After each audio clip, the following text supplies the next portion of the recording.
था और इनका काम था सिर्फ सेवा करना। इनसे वो लोग सेवा करवाते थे। जब हमारे महापुरुष बाबा साहब अम्बेडकर जैसे, कबीर साहब जैसे, रविदास जैसे आदमी जब आए, उन्होंने जो समाज को जागरूक करने का काम किया, तो हमारे कुछ लोग इस चीज को समझे। 26 जनवरी 1950 को जब बाबा साहब ने अपना संविधान लागू किया, उसी समय संविधान सभा में जब संविधान शपथ कर रहे थे, तो उन्होंने इशारा किया था शासक जाति के लोगों को कि राजनीति में हमने तो बराबरी का हिस्सेदारी ले लिया, राजनीति में हमने समानता प्रस्थापित कर दिया, लेकिन हम लोगों का आर्थिक और सामाजिक समस्याओं का अगर समाधान नहीं करोगे तो आने वाले दिन में तुम्हारे सरकार को खतरे में डाल दिया जाएगा। साथियों, आप लोग बहुत अच्छी तरह से जानते हैं 26 जनवरी 1950 को ही बाबा साहब इस बात को बोले थे कि हमारे आर्थिक और सामाजिक समस्याओं का समाधान नहीं करोगे तो तुम्हारे सरकार को खतरे में डाल देगा। क्या हुआ? 2000 ईस्वी के बाद, 2000 ईस्वी आते आते 50 साल हो गया आजादी को। 2000 के बाद क्या होने लगा? जो सरकार 5 साल चलनी चाहिए वो सरकार 2.5 साल में गिरने लगी, 18 महीनों में गिरने लगा, 13 महीनों में गिरने लगा, और यहाँ तक कि हमारे देश में 13 दिन में भी सरकार गिरी है। अटल जी की सरकार 13 दिन में गिर गए और दोबारा फिर चुनाव हुआ पूरे देश में। क्यों हुआ ऐसा? ऐसा इसलिए हुआ कि जिन आदमी का सामाजिक और आर्थिक समस्या का समाधान नहीं किया, वो आदमी सरकार को गिराना शुरू कर दिया। जिस तरह हमारे माँ बहने रोटी पकाते समय में तावा पे रोटी को उलट पुलट के सेकती है कि रोटी पका है कि नहीं, उसी तरह इस देश की जनता सरकार को उलट पुलट कर देख रही है कि कौन हमारे समस्या का समाधान करता है। लेकिन अभी तक हम लोगों का समस्या का समाधान नहीं हुआ। आपको पता होगा, हमें इस मंच से, इस समारोह से जो बात है उसे बोलने में कहीं हिचक नहीं है। जिस तरह आपको पता है कि कोई व्यापारी, जैसे एक मनोज भगत है बख्तियारपुर का, अब आपके गांव में आते हैं कि नहीं आते मैं नहीं बताऊंगा, वो अनाज खरीदने के लिए गांव गांव आते हैं। 1 कुंटल, 2 कुंटल, 5 कुंटल, 10 कुंटल हर एक किसान से अनाज खरीद के जाता है और थोक में बेचता है। उसी तरह हमारे यहाँ के लोकतंत्र में जो नेता लोग हैं, चाहे किसी वर्ग का नेता हो, जाति के नाम पे वोट लेके जाता है और ब्राह्मणवादी व्यवस्था के हाथ में बिकता है। हमारे समस्याओं का समाधान नहीं करता है, चाहे वो यादव जाति का हो या पासवान जाति का हो, फिर कोली हो या कुर्मी हो, कोई भी जाति का लोग है, वोट लेके जाता है और हमारे समस्या का समाधान नहीं करता है। संविधान में लिखा है रोटी कपड़ा मकान स्वास्थ्य शिक्षा एक समान, हर एक आदमी को मिलना चाहिए। क्या हो रहा है? बहुत ऐसे आदमी हैं जिसको इतना मकान बना हुआ है जो मकान में बल्ब जलाने वाले भी आदमी नहीं मिलता। बहुत आदमी ऐसे है जिसको सोने के लिए मकान नहीं मिलता। क्यों हो रहा है ऐसा? ऐसा इसलिए हो रहा है कि हम लोग अपने अधिकार को नहीं समझ रहे हैं। हम लोग जाति में बटे हुए हैं, हम लोग धर्म और मजहब में बटे हुए हैं। हम लोगों को जाति धर्म मजहब से ऊपर उठकर अपने अधिकार की लड़ाई को लड़ना पड़ेगा। जब तक अपने अधिकार को लड़ाई को नहीं लड़ेंगे, हमें अधिकार नहीं मिलेगा। चाहे कोई यादव का नेता हो या कोई पासवान का नेता हो या कोई किसी भी जात का नेता हो, शूद्र समाज का लोग हम लोग हैं और शूद्र समाज को ब्राह्मणवादी व्यवस्था ने कमजोर करने के लिए 6743 जातियों में बांट रखा है। इसको समझिए, 6743 जाति। जैसे यादव जाति अगर है तो यादव में भी कई ठोड़ी यादव है, 10-12 ठो यादव है। कोई किस्नोट है, कोई मंझलोट है, कोई कुछ है, कोई कुछ है, ढेरी है। पासवान में भी बहुत पासवान होंगे, हमें तो जानकारी नहीं है। लेकिन उसी तरह जाति में भी उपजाति बना करके 6743 जाति में हम लोगों को बांटकर लड़ाकर हम लोगों का अधिकार छीन रखा है। साथियों, आपको पता होना चाहिए 26 जनवरी 1950 से पहले जो संविधान था उसका नाम मनुस्मृति था, और यही बाबा साहब भीमराव अम्बेडकर ने 1925 में मनुस्मृति का छाया प्रति को जलाया था, और 25 साल बाद 1950 में अपना संविधान को लागू किया। यह मनुवादी व्यवस्था, आपको पता होना चाहिए कि 2018 को जंतर मंतर में ये मोदी की सरकार संविधान के छाया प्रति को जलाया है। क्यों जलाया? उन्होंने इशारा किया 1925 में जो मेरे संविधान को जलाया, मनुस्मृति को जलाया, और 50 में अपना संविधान लागू कर दिया। उन्होंने हम लोगों को इशारा किया कि हम भी तुम्हारे संविधान को जला रहे हैं और हम अपना संविधान लागू करेंगे। आने वाले दिन में हमारे देश का लोकतंत्र कैसा आकार धारण कर लिया है, कैसा प्रकार धारण कर लिया है, ये हम लोगों को पता नहीं है। पता ही नहीं चलता कि ये लोकतंत्र क्या कर रही है। इसलिए साथियों, सभी आदमी को जात पात से ऊपर उठकर, धर्म मजहब से ऊपर उठकर, पार्टी से ऊपर उठकर, ये नहीं कि यादव का पार्टी ये है, पासवान का पार्टी ये है, कोहली का पार्टी ये है, इससे ऊपर उठकर बहुजनों की लड़ाई को लड़ना पड़ेगा। भारत के मूल निवासी हम लोग हैं, हम लोगों को अपना अधिकार लेने के लिए एकजुट होना पड़ेगा। जब तक हम लोग एकजुट नहीं होंगे, हम लोग तो खंडित रहेंगे, हम लोग बटे हुए रहेंगे, हमारा अधिकार वो छीनता रहेगा। जरूरत है हमको आपस में एकजुट होने का।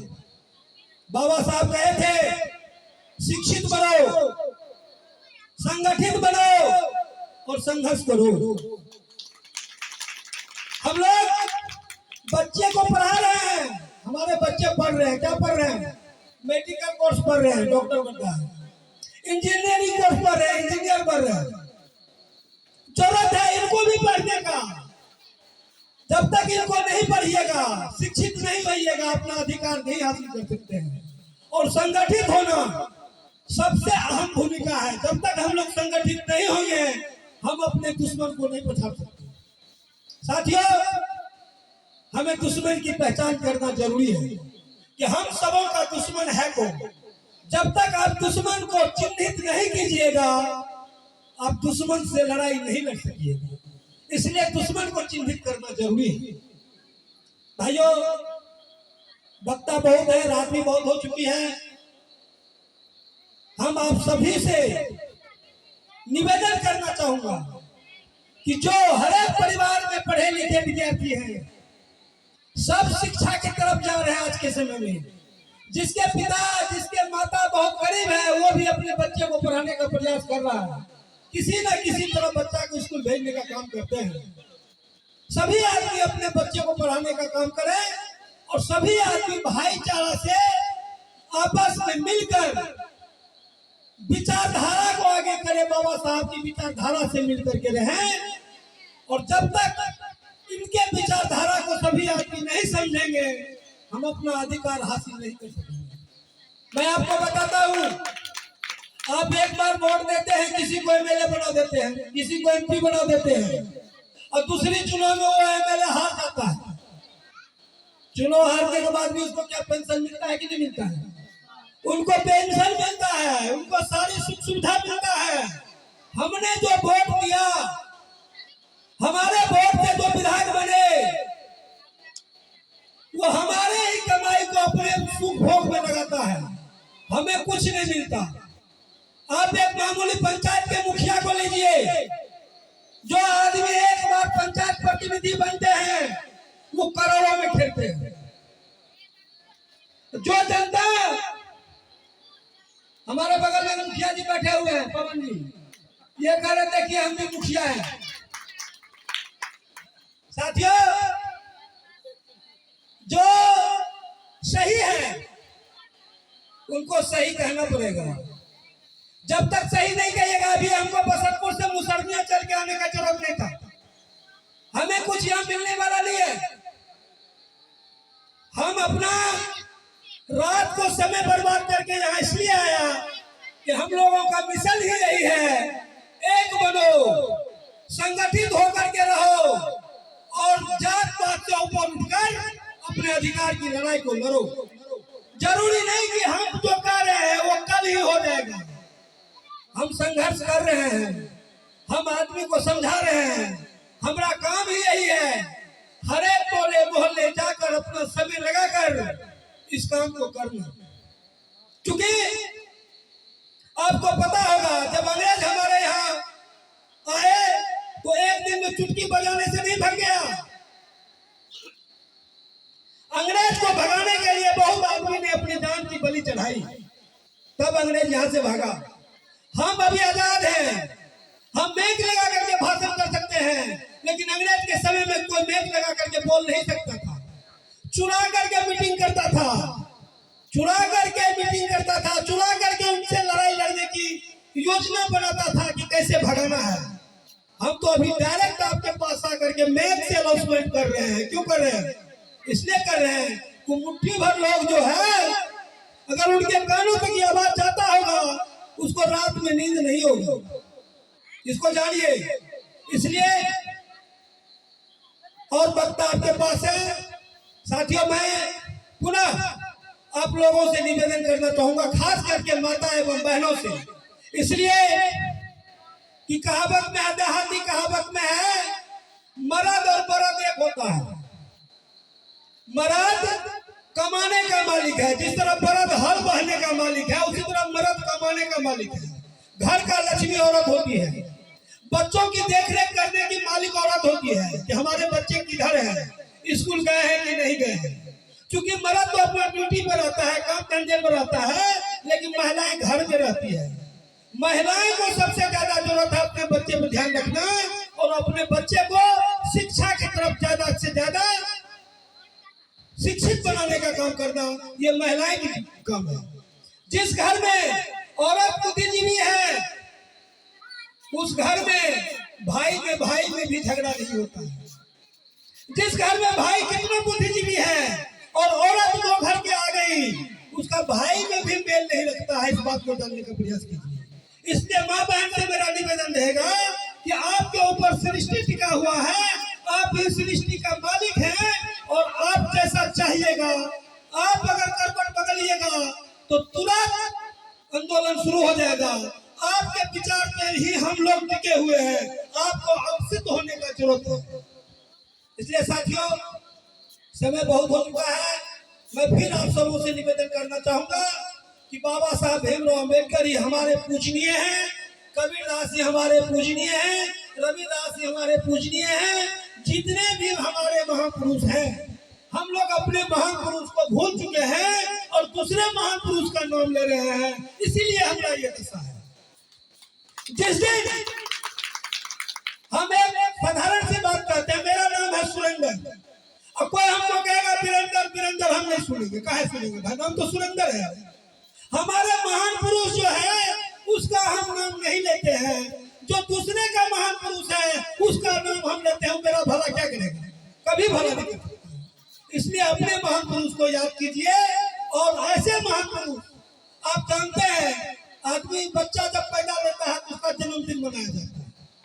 ये कैसा महान पुरुष है कि मरने के बाद हम लोग इसका जन्मदिन मना रहे हैं। क्यों? इसलिए कि बाबा साहब अम्बेडकर का शरीर मरा, उसका विचार नहीं मरा, और विचार कभी मरेगा भी नहीं।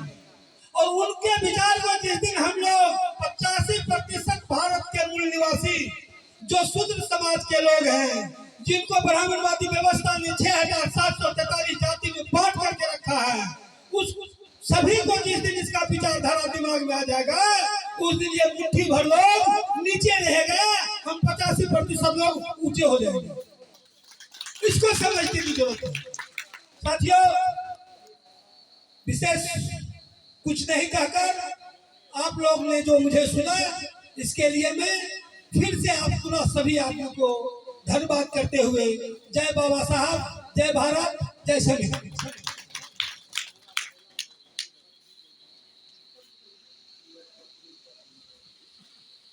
बहुत बहुत धन्यवाद हमारे सुरेंद्र।